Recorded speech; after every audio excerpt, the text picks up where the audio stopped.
1860. Who's the president right now? James Madison? Okay, very good.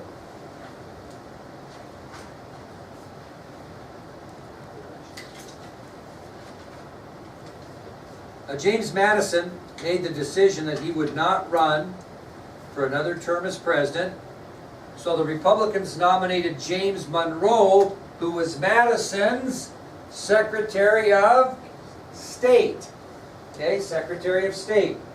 So when President Madison decides he will not run for another term as president, the Republicans nominate James Monroe, who at the time was serving as Secretary of State for President Madison.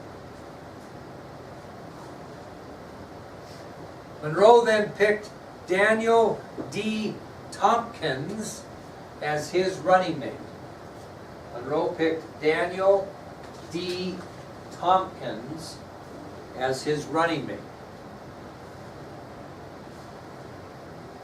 Who's the other political party that hasn't had very good luck? Federalists. They're still in the bag. And they counter by again nominating Rufus King of New York for the presidency, who we talked about before. Rufus King of New York. And John E. Howard would be his vice presidential running mate.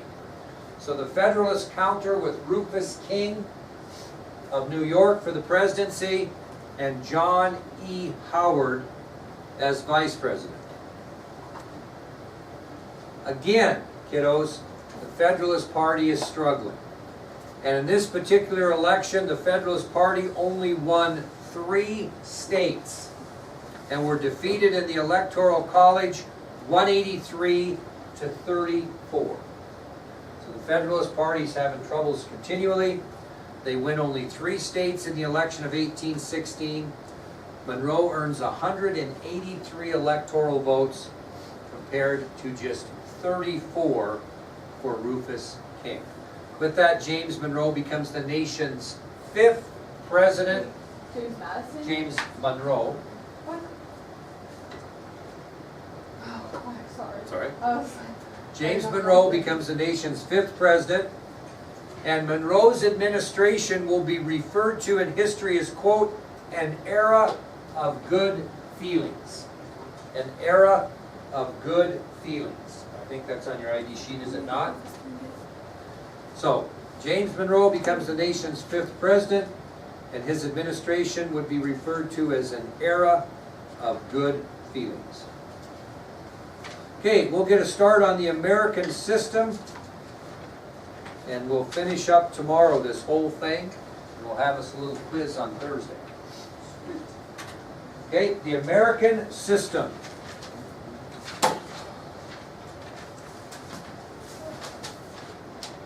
Well, in 1816, the Republican Party, led by Henry Clay, insisted that the nation create a strong economic program. In 1816, the Republican Party, led by Henry Clay, insisted that the nation create a strong economic program. And guess what this economic program is going to be called? The American system. They call it the American system. And the goal of the American system would enable the United States to become independent of the rest of the world. Remember, we became more independent of Europe after the War of 1812, right? The goal of the American system, a good economic foundation in the United States, was to make us independent from every other country in the world. We would stand out economically. And the American system rested on 3 major foundations. 3 major foundations is what this American system is going to rest upon. And we'll talk about the first one today, and we'll finish with this. The first major foundation that rests on this new American system would be the creation of the second national bank of the United States. The creation of the second national bank of the United States. You remember the first bank of the United States? Who started that thing? Who started the bank? Mako, Alexander Hamilton, way back.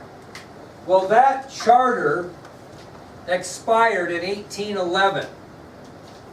It expired in 1811.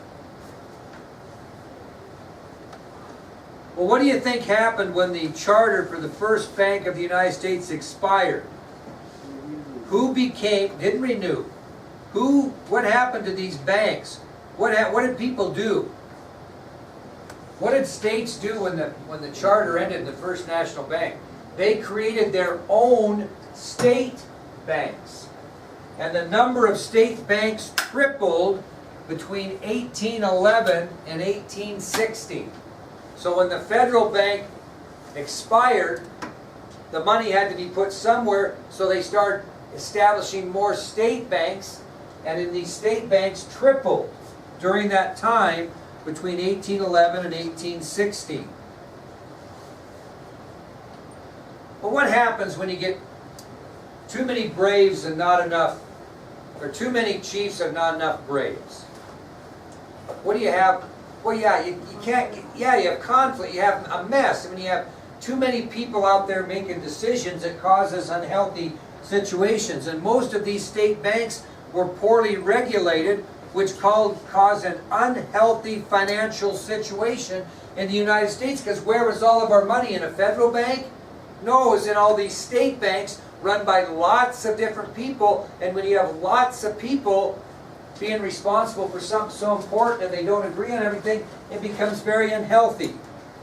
So what happened is the second national bank of the United States was created to pull the country into better financial stability. And these state banks that were unhealthy end up putting their money back where? Into that second national bank. So that was the first foundation, so to speak, of this American system of creating a strong economic program, was to get a second national bank of the United States created, and all this money in the unstable state banks back into a federal treasury. Okay, that's the first one. The second one we'll write down and we'll finish it tomorrow is a protective tariff. A protective tariff. Now this means that we're going to put a high tax on manufactured goods that were what? Being not exported, because we would lose. Imported. Very good. So the second foundation is going to be a protective tariff that's going to place a high tax on manufactured goods that are being shipped into the United States. Okay? We're going to charge these people to bring things in. That's going to make it better for us because people are going to be buying from who? Us instead of them. Okay? And we'll work on that tomorrow.